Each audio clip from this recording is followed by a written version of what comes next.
Assalamualaikum warahmatullahi wabarakatuh. Kami dari jurusan Sarjana Muda Kaunseling akan membuat pembentangan video teori transactional analysis.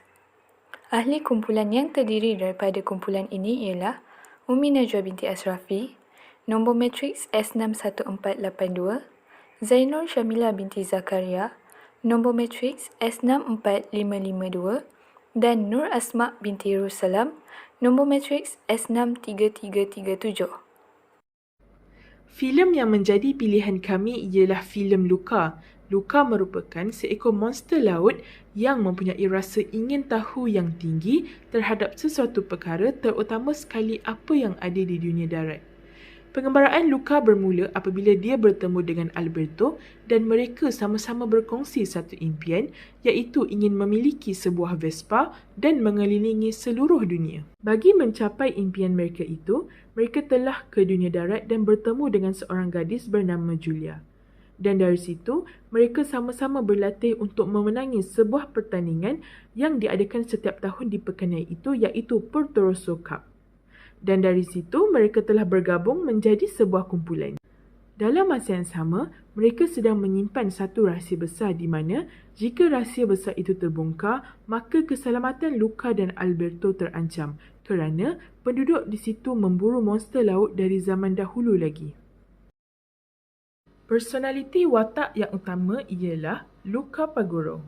Luka merupakan seorang kanak-kanak yang mempunyai rasa ingin tahu yang tinggi terhadap dunia luar, tetapi perasaan takut telah menghalang beliau untuk meneroka lebih jauh. Pada mulanya, Luka hanya berani berada di kawasan meragut rumpai laut bagi ikan-ikan yang diternak oleh Luka. Tetapi pada suatu hari, beliau telah menjumpai sebuah barang yang tidak pernah dilihatnya sebelum ini. Dan dari situ, Luka mula berani untuk meneroka lebih jauh, dan dari situ jugalah Luka telah bertemu dengan Alberto yang sedang mengutip barang-barang di sekitar tempat itu. Personaliti watak yang seterusnya ialah Alberto Scofarno. Alberto seorang kanak-kanak monster laut yang tinggal di darat.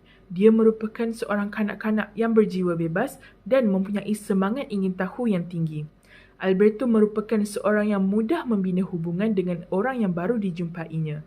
Dia banyak memberikan keyakinan kepada Luka untuk meneroka dunia luar. Selain daripada sikap aktif, Alberto juga seorang yang suka bertindak tanpa memikirkan kesan yang akan dihadapi oleh beliau. Dia juga mempunyai impian yang besar untuk memiliki sebuah Vespa untuk meneroka dunia bersama-sama dengan Luka. Watak yang ketiga ialah Julia Marcovaldo. Julia seorang kanak-kanak yang mempunyai semangat daya yang sangat tinggi. Beliau akan datang ke kota Porto Rosso bagi setiap musim panas. Walaupun seorang perempuan, Julia seorang yang sangat-sangat berani kerana dia mampu melawan pembuli yang dikenali sebagai Hercule yang ingin membuli Alberto dan Luka. Julia telah menyelamatkan Alberto dan Luka daripada dibuli oleh Hercule dan juga Julia telah menyimpan rahsia mereka daripada terbongkar.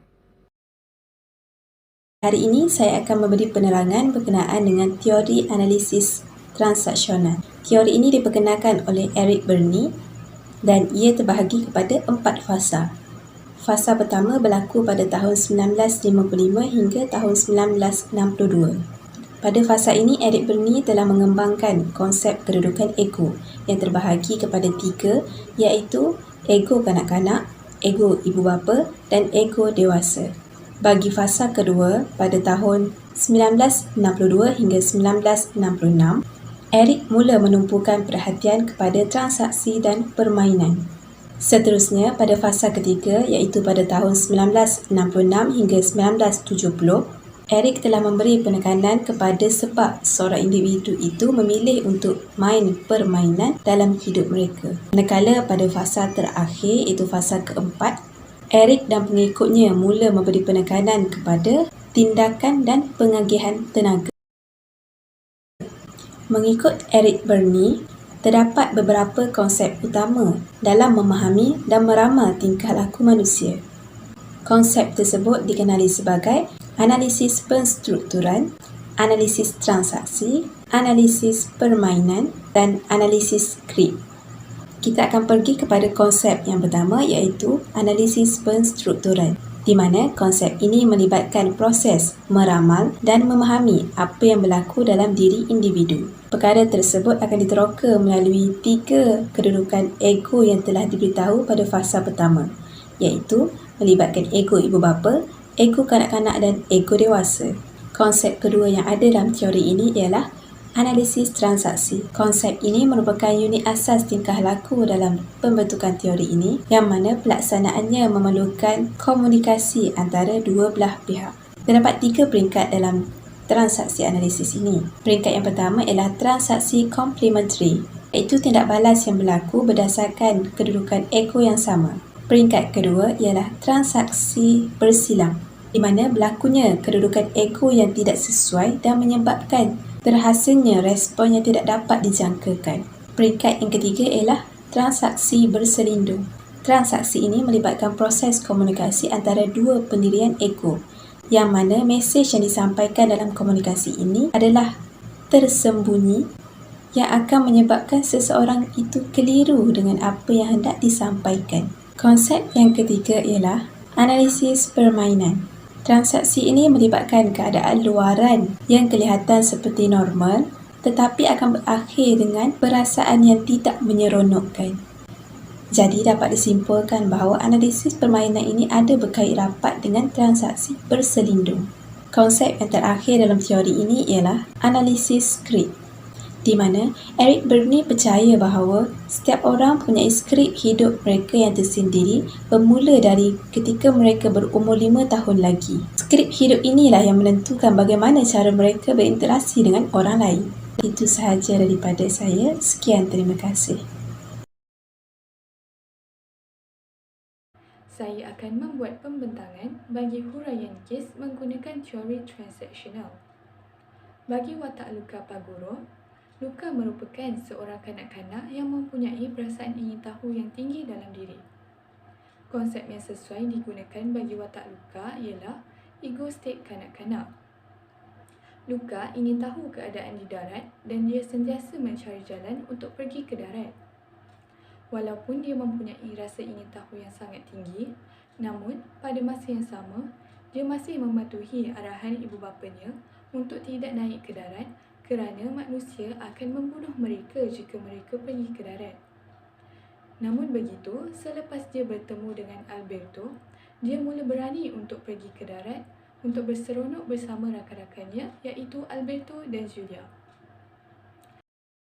Selain itu, bagi watak Alberto Scorfano pula, dia merupakan seorang kanak-kanak yang suka akan keseronokan dan suka melakukan sesuatu tanpa berfikir. Konsep yang sesuai digunakan dalam teori transaksional ialah ego state free child. Sebagai contoh, Alberto membina Vespa daripada bahan terpakai yang terdapat di sekeliling mereka dan bertindak untuk menunggang Vespa yang telah dibina tanpa memikirkan keselamatan dan akibat yang bakal ditanggung hanya untuk memenuhi keseronokan yang terdapat dalam dirinya.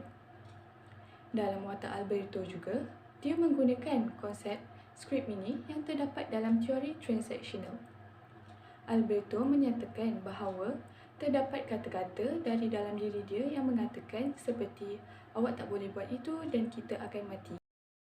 Di samping itu, bagi watak Julia Marcovaldo pula, antara perwatakan Julia yang boleh dikaitkan dengan ego ibu bapa ialah Julia kerap memberi semangat pada Luca dan Alberto ketika mereka berlatih bersama. Setiap kali mereka berjaya melakukan sesuatu, dia akan memuji mereka. Julia mengajar kedua rakan-rakannya itu dengan penuh kesabaran dan kesungguhan. Ini menunjukkan bahawa Julia mempunyai pendirian ego nurturing parent. Seterusnya, ialah ego kanak-kanak yang ada di dalam diri Julia. Julia seorang yang bertingkah laku spontan, di mana dia mudah merasa teruja apabila bercerita tentang sesuatu dan dia juga seorang yang suka akan keseronokan. Dari situ, kita dapat kelaskan bahawa Julia di bawah ego free child. Itu sahaja daripada saya. Sekian, terima kasih.